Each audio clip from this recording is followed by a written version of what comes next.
first lesson is a reading from the book of Jeremiah. The days are surely coming, says the Lord, when I will fulfill the promise I made to the house of Israel and the house of Judah. In those days and at the time I will cause a righteous branch to spring up for David, and he shall execute justice and righteousness in the land. In those days Judah will be saved, and Jerusalem will live in safety. And this is the name by which it will be called: the Lord is righteous. The Lord is our righteousness. Hear what the Spirit is saying to God's people. Thanks be to God. Today, we enter into the season, this first Sunday of Advent. And for me, it is one of the richest times of our life of faith and of our church calendar. It's a time of reflection. It's a time of hopeful expectation and preparation.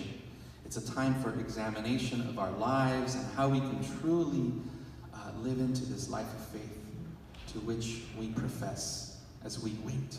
We wait for the birth of this Christ child and everything that comes with that.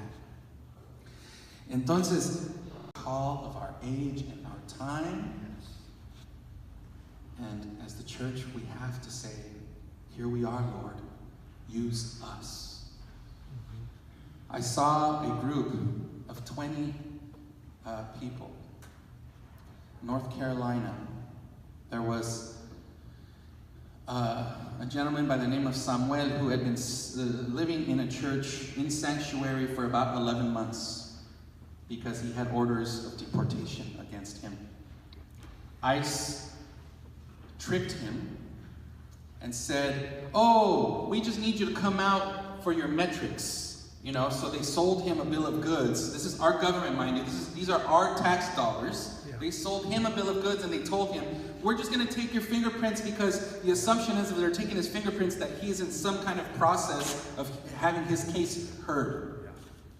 And so, of course, people were very cautious and say, "We don't think it's a good idea," right?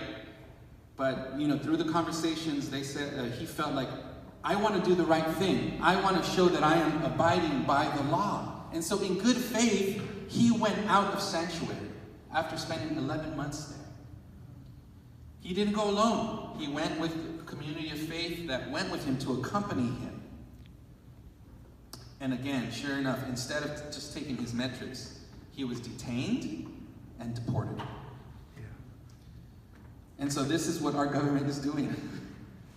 This is what our government is doing with our resources. He wasn't a risk, right? He wasn't a flight risk. He wasn't a threat. He wasn't doing anything that would warrant his deportation. The beautiful thing, and that was a travesty. The beautiful thing was that the church, or people who identified as people of faith, did not remain silent in the face of that injustice. But in fact, they surrounded that bus or that van that was deporting him, and they literally put their bodies in front of that bus until they were arrested. Yeah. And to me, you should know, I think that's church. Yeah. That is the best expression of church. So that we